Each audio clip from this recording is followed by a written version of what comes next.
প্রথমে আমরা জাভেদ জাফরি সাহেবের কথাটা শুনে নিই, চলো। रसूलुल्लाह की किसी ने ये नहीं कहा कि कितनी अच्छी नमाज पढ़ते हैं, कितनी अच्छी किरत करते हैं। इखलाक, बिहेवियर क्या था उनका लोगों के साथ, उससे दिल पड़ते। ए मुसलमान, जमाना आगे बढ़ता है तो बढ़ने दे। तू 1400 साल पीछे चला जा, जमाना खुद तेरे पीछे आ जाएगा। तू कलमे की मेहनत करते करते अखलाक तक पहुंच और लोग तेरे अखलाक देखते देखते कलमे तक पहुंच जाएंगे।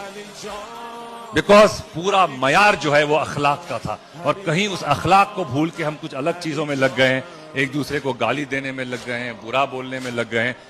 पूरी बुनियाद अखलाक थी। ওনার মানে এটা ছিল যে হুজুর সাল্লাল্লাহু আলাইহি ওয়াসাল্লামের সিরাত দেখে মানুষ তার প্রতি আকৃষ্ট হয়ে মুসলিম ধর্ম অবলম্বন করেছিল। যদি ভিডিওটা ভালো লাগে তাহলে সকলে লাইক, কমেন্ট এবং শেয়ার করে দেবে। আর যদি ফেসবুক থেকে দেখো তাহলে ফলো করে নেবে। আর যদি ইউটিউব থেকে দেখো তাহলে সাবস্ক্রাইব করে নেবে।